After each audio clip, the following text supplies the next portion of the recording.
Joe diGenova, Victoria Tunsing are with us. diGenova and Tunsing, welcome both of you back to the program. Victoria, let's start with you. Get your take on all this. Well, the new media standard is very, very interesting, at least for Republicans. It's that you can say John Smith raped somebody. We can't prove it. We don't have anybody else. We don't have any witnesses. So we're telling you, you know, what our problems are with our story. But nevertheless, John Smith raped somebody. I mean, that's what the media is going with.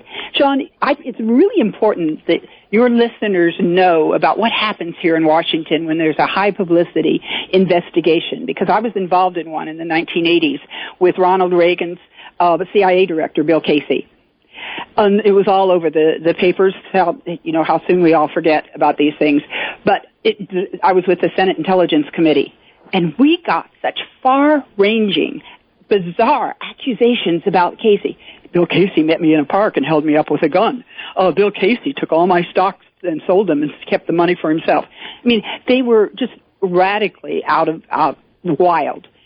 And that happens all the time in these investigations. And you know what?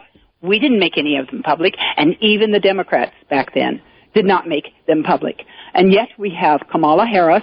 I'm told she's a lawyer. She was the Attorney General of California. She's supposed to know due process. She released an anonymous Jane Doe accusation, that's how the person signed it, about Brett Kavanaugh committing some lurid sex acts. Is there no decorum left in the U.S. Senate anymore? Aren't they going to sanction her in any way? You know, Alan Dershowitz was saying that in the case of Julie Swetnick in particular, that if in fact she made these statements and they're provably false, that he would want a full, complete investigation into perjury allegations. Joe, I don't know what the law enforcement should do. I do know this. I know that we have now examined every single case. In every case, there's no corroboration. In every case, there is multiple inconsistencies. In the last case, Julie Swetnick, there are so many inconsistencies, it is mind-numbing that NBC would ever air that interview. But they aired it anyway. The eyewitnesses or the witnesses she mentioned, one is dead, one doesn't even know who she is, and they can't get an answer from the other two.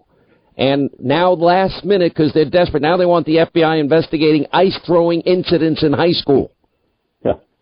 Well, I think what has to happen with Julie Swetnick is that the Senate committee, after the confirmation vote occurs, needs to make a criminal referral to the Justice Department or the U.S. Attorney for the District of Columbia to investigate her for obstruction of a congressional proceeding by submitting a false affidavit and for perjurious written testimony. Very easy to investigate, and it has to be done in order to send a signal to everybody out there that you cannot simply make false statements to a congressional committee in a confirmation process to get yourself publicity.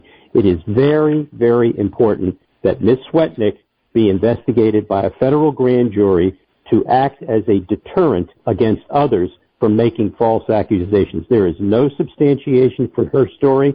There is no substantiation for Ms. Ramirez's story.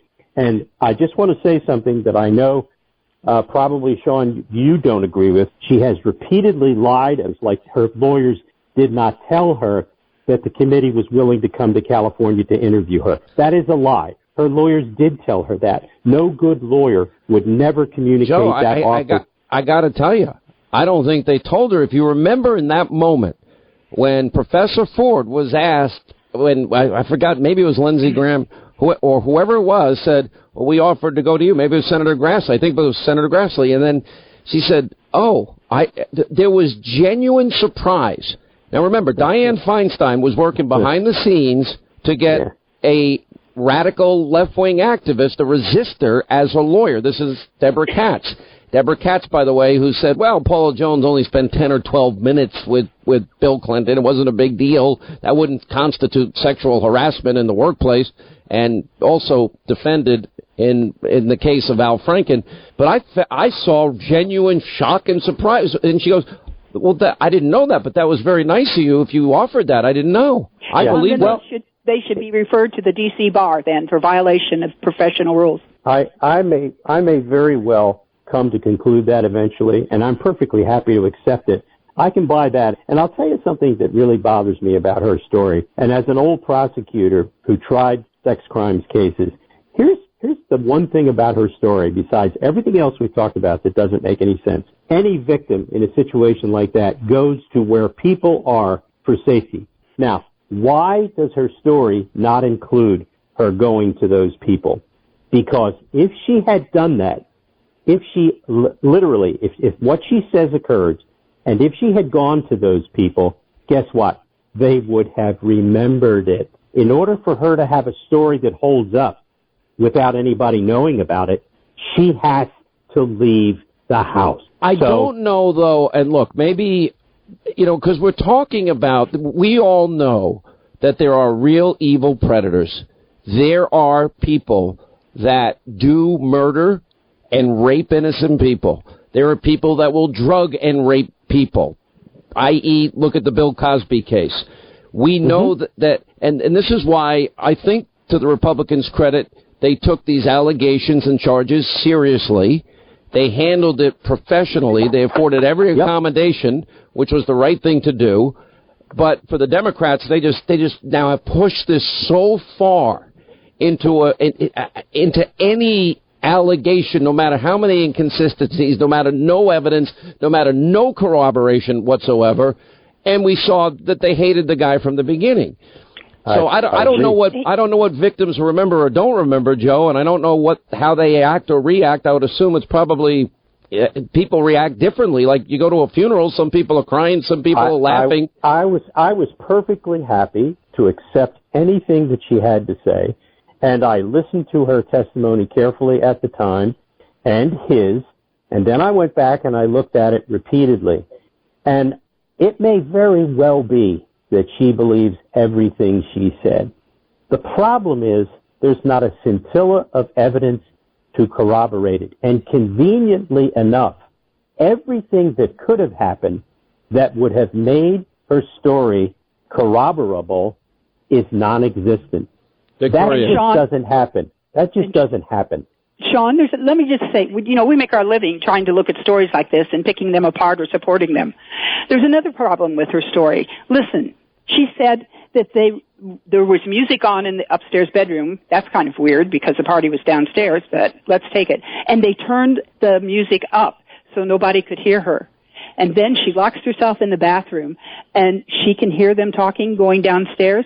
Well, you think these guys that had just turned the music up so no one could hear went over and then said, let's turn it down? I mean, there's just so many flaws in what she does say.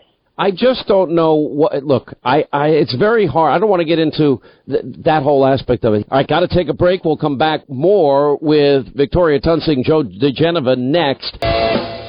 As we continue with Joe diGenova, Victoria Tunsing of diGenova and Tunsing, as we continue from the swamp, Washington, D.C., here's what we do know. We do know that if we're trying to be fair, and I think the Republicans were fair, and I think they took it seriously. Oh, but boy, were they fair. Agreed. Boy, were they fair. Yeah, and by the way, I don't think you ever go wrong going the extra mile, especially with something this serious. But if we do know that in the case of Professor Ford, she didn't know a day of the week, a location, how she got to or from the location where the crime took place, no corroborating evidence, no forensic evidence. If you don't know where it took place, you can't even go back 36 years later. And I'm an avid watcher of forensic files.